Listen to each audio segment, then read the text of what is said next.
Bismillahirrahmanirrahim. Assalamualaikum warahmatullahi wabarakatuh.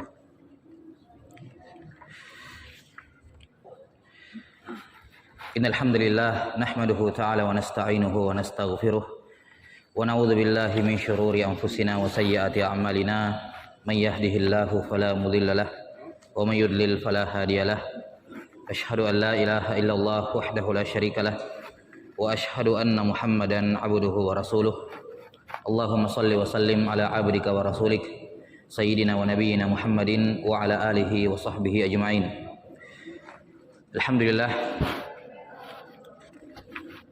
kembali kita lanjutkan penjelasan dari kitab Riyadhus Shalihin karya Imam Abu Zakaria Yahya bin Syaraf An-Nawawi rahimahullah yang wafat tahun 676 Hijriah. Masih dalam bab yang ke-32, babu fadli dha'fatil muslimin wal fuqara'i wal khamilin. Keutamaan kaum du'afa dari kalangan kaum muslimin serta fakir miskin di antara mereka. Sudah berlalu satu ayat dan dua hadis yang dibawakan oleh Imam An-Nawawi rahimahullah dalam bab ini. Kemudian hadis yang ketiga dalam bab ini, kata beliau rahimahullah, wa an Abi Sa'id al-Khudri radhiyallahu anhu anin Nabi sallallahu alaihi wasallam annahu qala. Dari sahabat Abu Sa'id al-Khudri, ya, Sa'ad ibnu Malik ibnu Sinan, nama lengkap beliau. Abu Sa'id al-Khudri Sa'ad ibnu Malik ibni Sinan al-Khudri radhiyallahu an. Dari Nabi sallallahu alaihi wasallam beliau bersabda, menceritakan suatu perkara gaib, yaitu perdebatan antara sorga dan neraka. Kata Nabi sallallahu alaihi wasallam, ihtajjatil jannatu wan nar.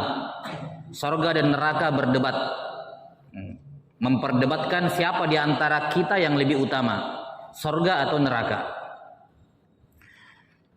Iya. Faqalatin nar, neraka berkata, fiyal jabbaruna wal mutakabbirun.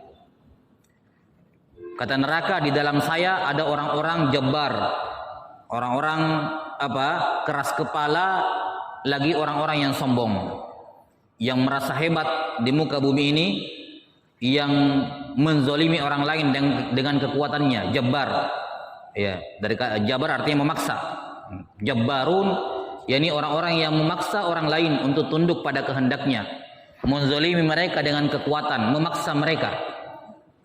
Ini Jabbar adalah raja-raja, penguasa-penguasa yang zalim.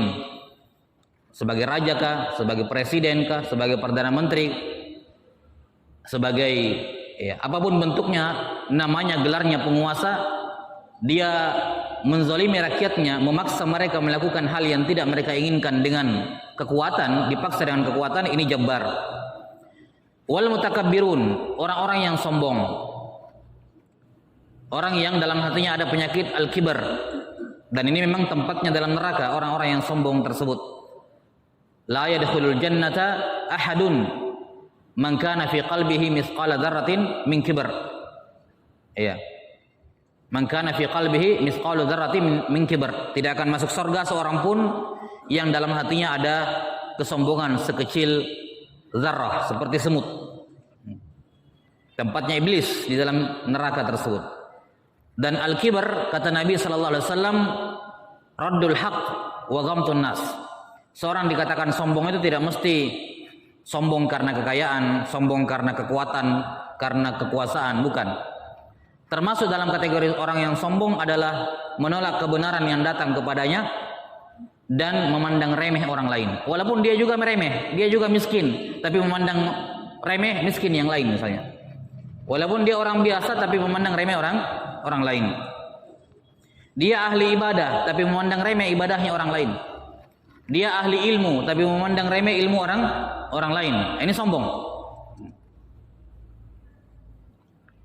Kata neraka, di dalam saya terdapat orang-orang yang jabbar, penguasa-penguasa yang zalim, dan orang-orang yang sombong. Wa qalatil jannah, sementara neraka berkata, fiya du'afaun nasi wa masakinuhum.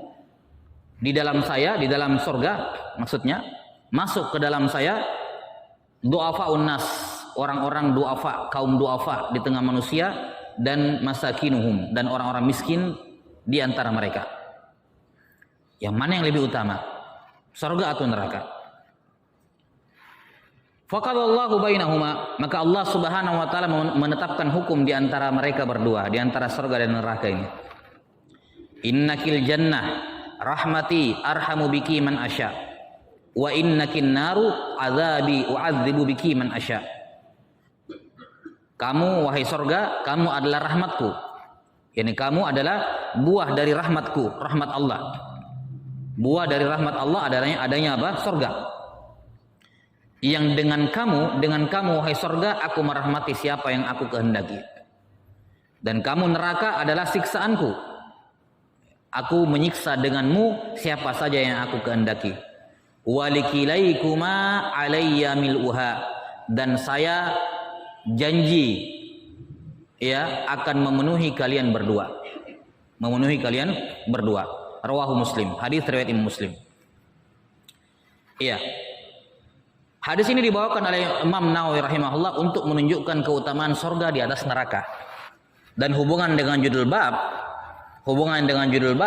kenapa surga lebih utama? Karena di dalamnya ada orang-orang yang utama, yaitu orang-orang miskin, duafa tapi beriman kepada Allah Subhanahu wa taala. Ini keutamaan ad-duafa wal masakin. Kalau mereka beriman kepada Allah, maka mereka lebih mulia, lebih baik dibandingkan orang-orang kaya walaupun bersyukur. Dikarenakan surga dikatakan tempat mereka dalam situ. Jadi hubungan bab ini atau hadis ini dengan judul bab saya kira jelas. Imam Nawawi menyatakan surga lebih utama dibandingkan neraka. Kenapa surga lebih utama dibandingkan neraka? Tidak disebutkan alasannya karena di dalamnya ada orang berilmu, di dalamnya ada ahli ibadah. Tapi disebutkan alasannya di dalamnya ada orang-orang fakir, duafa, orang-orang yang beriman kepada Allah Ta'ala.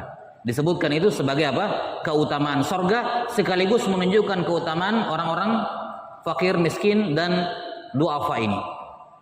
Jelas ya? Wallahu alam bissawab. Kemudian terdapat pelajaran lain dari kisah ini, dari hadis ini. Yang pertama adalah ini dalil dari akidah Ahlus Sunnah wal Jamaah yang mengatakan bahwa surga dan neraka sudah ada sekarang. Sudah ada sekarang. Bukan nanti hari kiamat baru Allah menciptakan surga dan neraka. Enggak. Dari dahulu surga dan neraka sudah ada. Ya, jadi neraka dan surga sudah ada sekarang. Dan banyak dalil yang menunjukkan hal ini. Di antaranya, lihat Nabi SAW menceritakan perdebatan mereka, menunjukkan sudah ada. Ya kan? Sudah ada. Kemudian Nabi SAW pernah dalam sholat gerhana, ketika memimpin sholat gerhana, dibukakan untuk beliau lubang. Ya, lubang untuk melihat langsung ke dalam surga. Dan beliau memegang setangkai atau setandan anggur dari surga. Beliau mencoba menariknya masuk ke dalam dunia, tapi tidak bisa tentu saja. Ya. Ini menunjukkan saat itu surga sudah ada. Surga sudah ada. Neraka juga sudah ada. Ketika beliau SAW Mi'raj, beliau melihat orang disiksa dalam neraka. Ada begini, ada begitu. Menunjukkan surga dan neraka sudah ada. Bukan nanti dicipta pada hari kiamat. Bukan. Kalau ada yang bertanya, kalau surga dan neraka sudah ada sekarang, terus pada hari kiamat hancur atau tidak? Jawabannya tidak. Surga dan neraka termasuk dari sejumlah makhluk yang Allah kecualikan akan hancur pada hari kiamat ketika Israfil meniup sangkakala. Semua akan hancur kecuali beberapa makhluk yang Allah kecualikan. Dua di antaranya surga dan neraka. Dua di antaranya surga dan neraka ini tidak akan hancur pada hari kiamat. Iya. Kemudian masalah yang kedua, di sini terdapat menunjukkan bahwa surga lebih utama dibandingkan neraka. Selain alasan yang disebutkan di sini, Allah Ta'ala menyebutkan alasan lain, yaitu karena surga adalah buah dari rahmat Allah. Konsekuensi, buah, asar, dampak, hasil dari rahmat Allah. Sementara neraka itu adalah buah dari sifat murka Allah, ghadabullah, sakhtullah. Dan kata para ulama, sifat rahmat lebih tinggi dibandingkan apa? Sifat marah. Ya. Kenapa? Karena sifat rahmat ini sifat zatiyah. Apa itu sifat zatiyah? Sifat yang Allah terus-menerus bersifat dengannya. Tidak pernah Allah tidak bersifat dengannya, yaitu rahmat. Tidak pernah sesaat pun Allah tidak merahmati.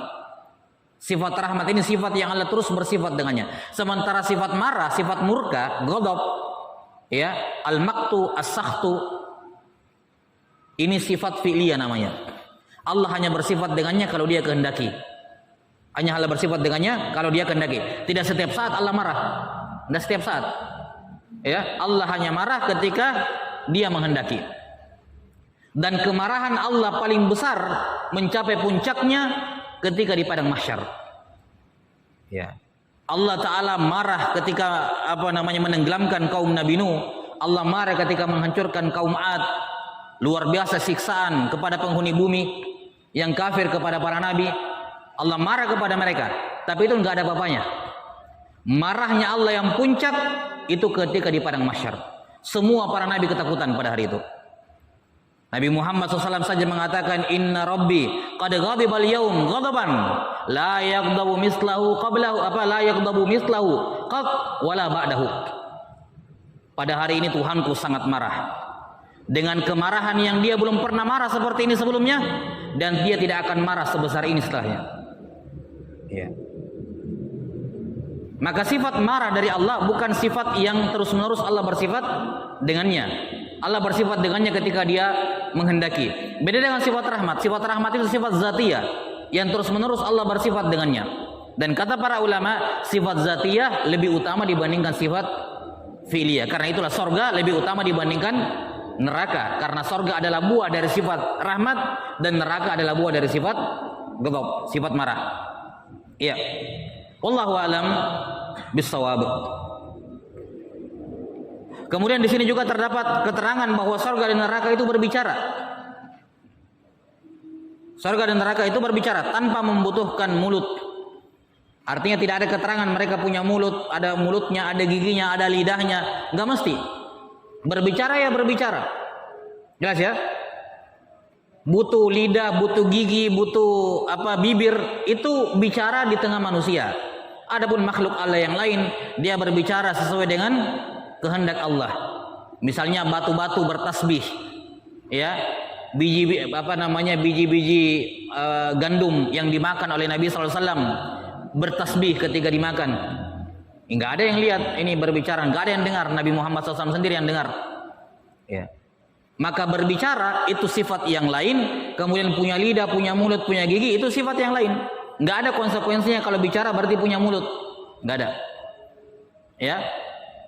Kita tahu hewan-hewan serangga berkomunikasi satu sama lain, mereka berbicara dengan bahasa mereka tanpa memiliki alat bicara yang dimiliki, organ bicara yang dimiliki oleh manusia. Ya. Maka kalau manusia saja atau makhluk saja berbeda-beda, Allah Ta'ala juga demikian. Maha suci Allah Subhanahu wa Ta'ala. Allah berbicara dengan cara berbicara tidak seperti makhluk. Ya. Tidak butuh ini, tidak butuh itu seperti yang dibutuhkan oleh al-makhluqat. Ya, Wallahu Ta'ala alam bis-shawab. Kemudian dikatakan di sini, saya akan penuhi kalian. Kata Allah Ta'ala, alayya, saya berjanji kepada diri saya sendiri, kata Allah. Saya pasti akan memenuhi sorga dan neraka. Bayangkan, sorga dan neraka. Sorga saya disebutkan apa? Arduha ka ardis samawati wal ard. Arduha samawati wal ard. Dalam ayat yang lain. Luasnya sorga seperti gabungan langit-langit dan bumi. 7 langit, 7 bumi digabung semuanya, seperti itu luasnya sorga. Dan kata Allah, akan saya penuhi sorga itu. Neraka juga seperti itu. Ya, neraka juga adalah makhluk yang sangat luas, sangat besar, dan Allah akan memenuhinya. Makanya Nabi Adam alaihissalam pernah dikatakan, diberitahu oleh Allah, akhrij ba'san minan nar, atau akhrij ba'san nar. Wahai Adam, keluarkan dari keturunanmu utusan neraka. Ini orang-orang yang masuk neraka dari keturunanmu, keluarkan. Katanya, ya Tuhanku, apa itu ba'sun nar? Siapa dari keturunanku yang akan masuk neraka? Kata beliau, setiap 1000 orang 999 masuk neraka. Setiap 1000 orang dari umatmu, satu surga, 999 neraka. Maka kaget para sahabat mendengarnya, ya Rasulullah, setiap 1000 orang cuma satu masuk neraka? Ya. Setiap 1000 orang dari umat, dari keturunan Adam, hanya satu yang masuk surga, sisanya neraka semuanya. Siapa satu orang itu ya Rasulullah? Siapa di antara kami? Karena kan jumlah mereka di awal-awal kan tidak sampai 1000. Nah. Atau mungkin ketika Nabi bersabda dengan hadis ini, jumlah mereka sudah 1000 orang. Mereka hitung-hitung, kayaknya kami sudah ada 1000. Ya Rasulullah, kalau 1000 orang, siapa di antara kami yang satu orang ini? Lihat para sahabat. Iya.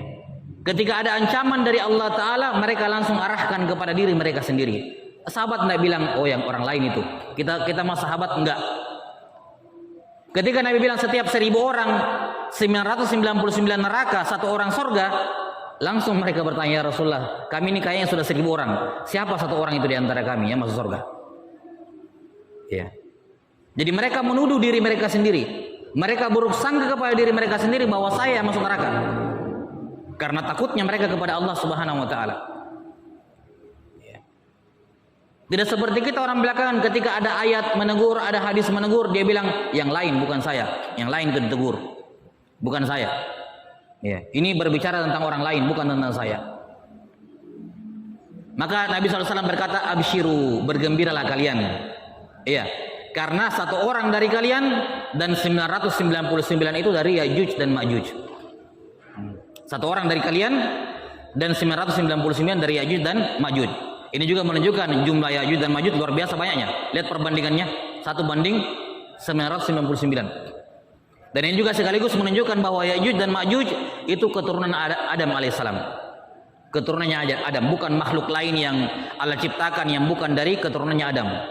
Ya'juj dan Ma'juj dari keturunan Adam alaihissalam. Karena dikatakan keluarkan dari keturunanmu utusan neraka. Ya. Satu orang dari kalian 999 dari Ya'juj dan Ma'juj. Iya. Karena itu neraka akan dipenuhi oleh Allah Ta'ala dengan banyaknya orang-orang yang masuk dalam neraka, diantaranya oleh pasukan Ya'juj dan Ma'juj ini. Allahu a'lam bishawab. Jadi kembali kepada sisi pendalilannya. Di sini Imam Nawawi membawakan hadis ini untuk menunjukkan keutamaan du'afa wal masakin adalah karena mereka lah ketika mereka dalam surga itu dijadikan alasan surga lebih utama dibandingkan neraka. Hadis berikutnya qala rahimahullah wa an Abi Hurairah radhiyallahu anhu an Rasulillah sallallahu alaihi wasallam annahu qala. Dari Abu Hurairah radhiyallahu anhu dari Rasulullah sallallahu alaihi wasallam beliau bersabda, innahu la ya'ti ar-rajulus saminul azim yaumal qiyamah la yuzanu indallahi janaha ba'udah, muttafaqun alaih. Dalam hadis riwayat Bukhari dan Muslim, Nabi sallallahu alaihi wasallam bersabda, kelak pada hari kiamat ketika sudah saatnya penimbangan, ya. Kan fasenya setelah semua orang bangkit dari kubur, hari kebangkitan ya, bangkit semua dari kubur. Fase pertama adalah menuju ke haud, telaganya Nabi Muhammad SAW untuk minum terlebih dahulu. Iya. Setelah minum ini, mereka pun menunggu. Mereka apa? Menunggu proses hisab sampai Allah Ta'ala dan para malaikatnya datang. Wa jaa'a rabbuka wal malaku soffan soffa. Ini pada hari kiamat di padang mahsyar. Tuhanmu datang dalam keadaan malaikat bersaf-saf, berbaris-baris. Iya. Ketika Allah Ta'ala datang memutuskan perkara, dimulailah prosesi hisab. Ada yang mendapatkan hisab yang mudah, ada yang mendapatkan hisab yang susah, yang berat. Nah, salah satu prosesi hisab ada namanya penimbangan amalan. Iya. Di mana timbangan ini hakiki, nyata adanya, betul-betul benda makhluk ciptaan Allah yang namanya mizan, timbangan. Allah Ta'ala berfirman, wal waznu yauma idzinil haqq. Timbangan pada hari kiamat nyata adanya. Bukan kiasan, bukan kata-kata kiasan yang bermakna keadilan, ya. Tapi betul-betul benda makhluk Allah ciptakan yang namanya mizan. Nyata adanya. Mizan ini para ulama berbeda pendapat. Ada berapa mizan pada hari kiamat? Ini termasuk masalah furu'iyah, masalah ijtihadiyah dalam i'tiqad, dalam akidah. Ada berapa jumlah mizan timbangan pada hari kiamat? Kebanyakan ulama mengatakan timbangan cuma satu. Semua makhluk, semua umat, semua amalan akan ditimbang di satu mizan tersebut. Sebagian ulama mengatakan tidak, mizan itu berbilang. Ada beberapa mizan timbangan pada hari kiamat. Nah, yang mengatakan berbilang ini mereka berbeda lagi. Ada yang mengatakan tiap umat ada mizannya sendiri. Jadi umatnya Nabi Isa, umatnya Nabi Musa, umatnya Nabi Muhammad alaihi wassalatu wassalam, ini timbangannya sendiri-sendiri. Jadi ada yang mengatakan timbangan itu per umat satu. Dan ada yang mengatakan timbangan itu per amalan. Salat ditimbang di sini, zakat ada timbangannya, haji ada timbangannya, jadi per amalan. Iya. Ini perbedaan pendapat di kalangan ulama. Walaupun mayoritas kebanyakan ulama berpendapat timbangan cuma satu. Dan tidak usah dipertanyakan kalau cuma satu bakal lama. Allah Ta'ala tegas menyatakan innallaha sari'ul hisab. Allah maha cepat hisabnya. Gak ada lama-lamaan. Walaupun cuma satu, walaupun semua amalan ditimbang di situ, walaupun semua umat jin dan manusia dari yang pertama sampai terakhir ditimbang di timbangan yang sama, Allah maha cepat hisabnya. Gak lama. Nah, ketika ditimbang ini, apa yang ditimbang? Apa yang dinaikkan ke timbangan?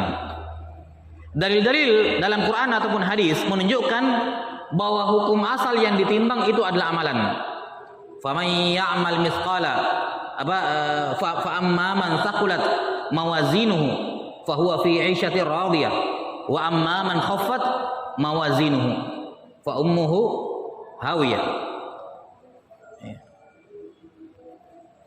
Hukum asal yang ditimbang pada hari kiamat adalah amal soleh, solat, puasa, zakat.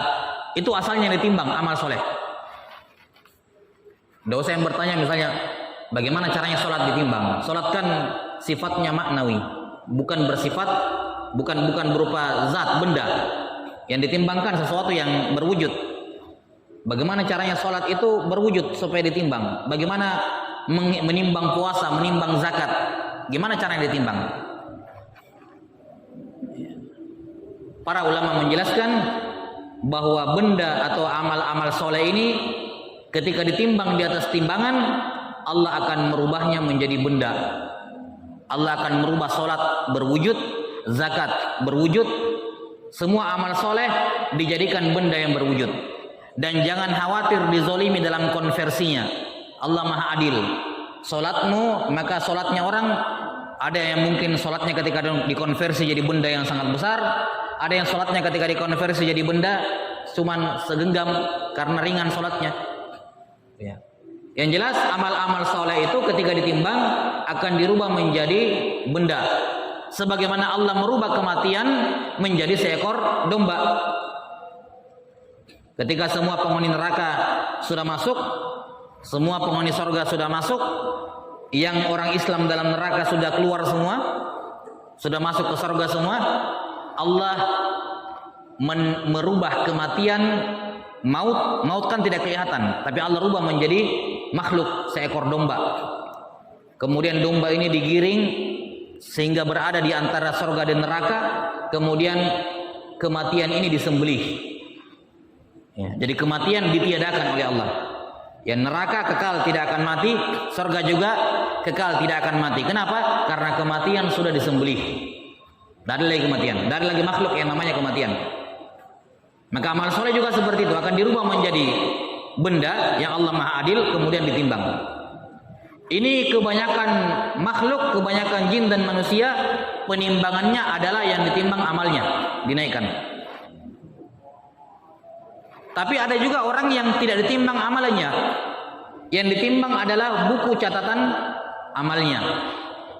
Jadi buku catatan baiknya dengan buruknya ditimbang. Kalau tadi amal buruknya, amal baiknya, amal buruknya dirubah jadi benda baru ditimbang. Ada juga orang yang amalnya nggak ditimbang, tapi bukunya, catatan baiknya, catatan buruknya ditimbang. Ada juga orang, dan ini lebih jarang lagi terjadi, lebih jarang tapi ada. Ada orang yang tubuhnya dinaikkan di timbangan, orangnya langsung ditaruh di atas timbangan. Jadi bukan amalnya yang ditimbang, bukan bukunya, tapi orangnya langsung ditimbang. Nah, ini yang disebut dalam hadis ini. Kata Nabi SAW, pada hari kiamat akan datang seorang laki-laki as-samin, yang gendut, yang besar badannya, al-azim. Al-azim yakni seorang pembesar. Mungkin dia raja, mungkin dia pembesar, mungkin dia bangsawan. Samin, yang gendut, yang besar badannya. Ketika dinaikkan di timbangan, la yuzanu indallahi janaha ba'udah. Beratnya di timbangan tidak seperti satu sayap nyamuk. Ya. Beratnya di timbangan tidak seperti satu sayap nyamuk. Ini ringan, tidak ada artinya. Padahal dia seorang pembesar, azim, raja, bangsawan atau yang semacamnya. Tapi ketika dinaikkan di timbangan, beratnya tidak lebih berat daripada satu sayap nyamuk, baudah. Iya. Ini dibawakan oleh Imam Nawawi rahimahullah dalam bab ini untuk menunjukkan bahwa orang-orang yang rendah, orang-orang du'afa al-masakin di dunia, ya, kalau dia beriman kepada Allah Subhanahu wa taala, maka dia akan berat di timbangan. Dia akan apa? Berat di timbangan. Berbeda dengan orang-orang yang sombong, para pembesar yang memiliki harta dan seterusnya, yang dia ingkar kepada Allah taala, yang kafir kepada Allah, ya, takabur, sombong, maka ketika ditimbang pada hari kiamat, nilainya tidak akan lebih berat daripada satu sayap lalat. Sebagian ulama menyebutkan tentang laki-laki ini, warid dalam riwayat lain bahwa laki-laki yang dimaksud di sini, yang berat, yang gemuk, lagi bangsawan ini, yang dimaksud dengannya adalah seorang Yahudi. Datang dalam riwayat lain hadis ini bahwa laki-laki yang ditimbang di atas mizan ini adalah seorang Yahudi. Ya. Ini pendapat sebagian ulama, walaupun ini masih bisa diperdebatkan, ya, ini masih bisa dikritik. Kenapa? Karena yang ditimbang pada hari kiamat itu hanya orang yang punya kebaikan dan keburukan. Adapun orang yang kafir, yang bukan Islam, itu mereka tidak ditimbang. Ini hal yang butuh difahami. Tidak semua manusia ditimbang amalannya. Yang ditimbang amalannya hanya yang punya amalan baik sama amalan buruk, kan begitu. Apa gunanya nimbang kalau yang ada cuma buruk toh? Makanya para ulama mengatakan yang ditimbang ini, yang melalui proses hisab penimbangan ini hanya orang-orang muslim dari umat Islam zamannya Nabi Muhammad SAW atau umat-umat terdahulu yang beriman kepada Nabi mereka masing-masing. Adapun orang musyrik dan kafir kepada Allah, nggak ada timbangan-timbangan. Mereka langsung masuk neraka. Kenapa? Mereka tidak punya amal baik sekecil apapun. Nggak ada penimbangan. Ya, Allah Taala berfirman, wala nuqimu lahum yaumal qiyamati wazna. Pada hari kiamat kami tidak akan menegakkan timbangan bagi mereka. Mereka tidak akan ditimbang. Enggak ada yang perlu ditimbang dari mereka. Neraka. Sebagaimana juga telah berlalu, yang melewati sirat itu adalah orang yang punya peluang masuk surga. Ya, ini orang-orang Islam yang melakukan kesalahan, dosa atau orang taat. Maka dari asal orang kafir tidak ada yang lewat sirat. Kenapa? Tidak ada peluang tembus. Ngapain dia lewat sirat kalau jelas-jelas jatuh? Jadi yang lewat sirat semuanya orang Islam dari umat Rasulullah atau umat-umat terdahulu yang beriman kepada Nabi mereka masing-masing. Adapun orang-orang kafir, mereka tidak lewat sirat. Allah Ta'ala mengatakan, yauma yuda'una ila nari jahannama da'a. Hari ketika orang kafir didorong ke dalam neraka dengan dorongan yang kuat. Jadi mereka masuk neraka karena dilemparkan. Waquduhan nasu wal hiyara. Bahan bakar neraka adalah manusia dan batu.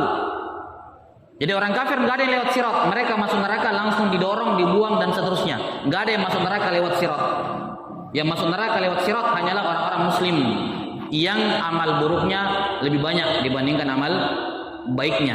Kalau Allah tidak merahmatinya. Ya, Allahu a'lam bis-shawab. Ini hadis yang kedua menunjukkan keutamaan kaum du'afa dan al-masakin kalau dia beriman kepada Allah Subhanahu wa taala dan beramal soleh.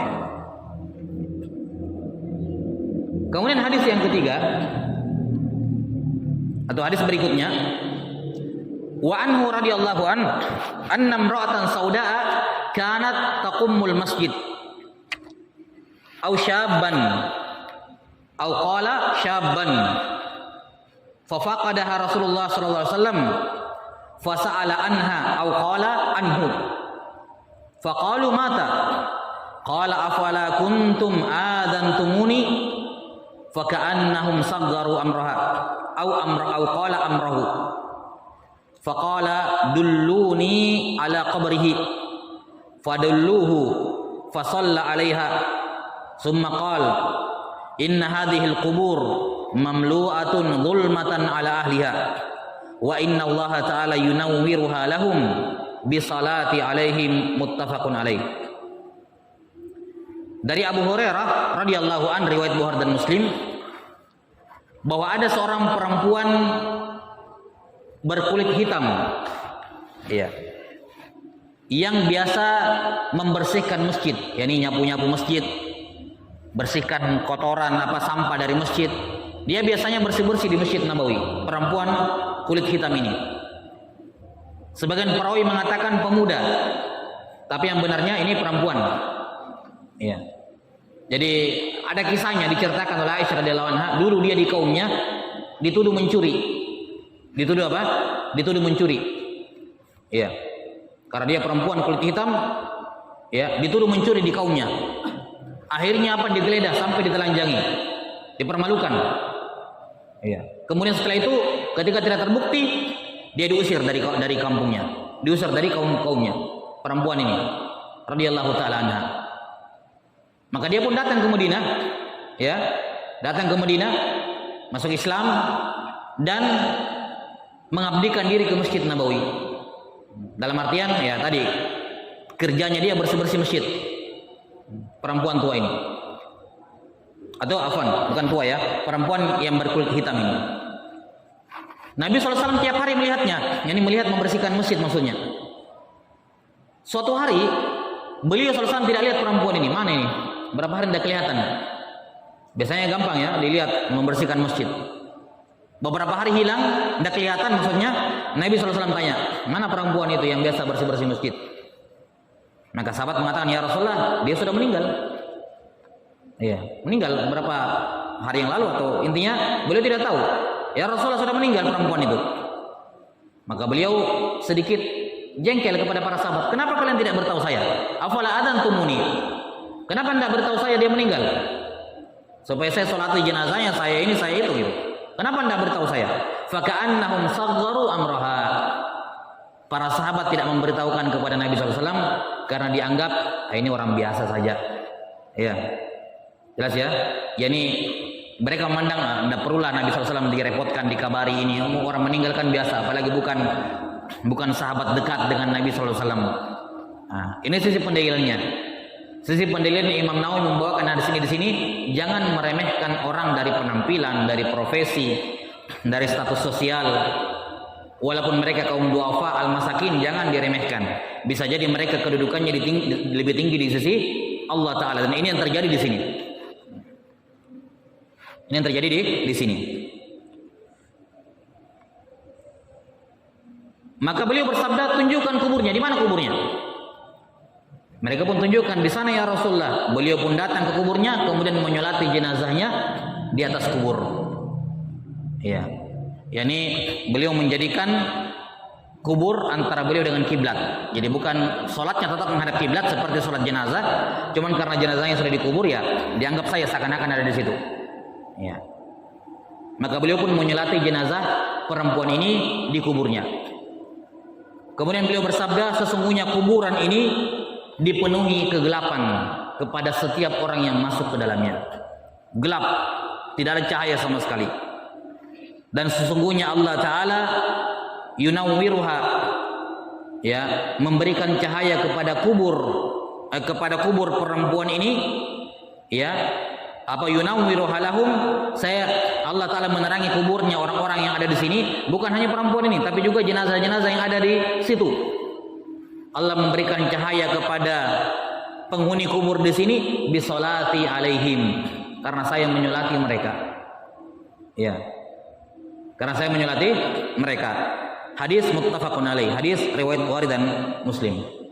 Sisi pendalilannya jelas ya, bagaimana Nabi SAW ingin menunjukkan kepada sahabat keutamaan sahabiyah ini, yang walaupun kerjanya cuma bersih-bersih masjid, ya, bungut sampah dari masjid, tapi beliau memiliki kedudukan yang tinggi dipandang pada Rasulullah SAW, sampai ditegur para sahabat kenapa tidak diberitahu ketika beliau meninggal, orang ini meninggal, menunjukkan kedudukan perempuan ini tinggi di sisi Nabi SAW. Ada pelajaran lain terkait dengan hadis ini, insyaallah kita akan jelaskan pada pertemuan berikutnya.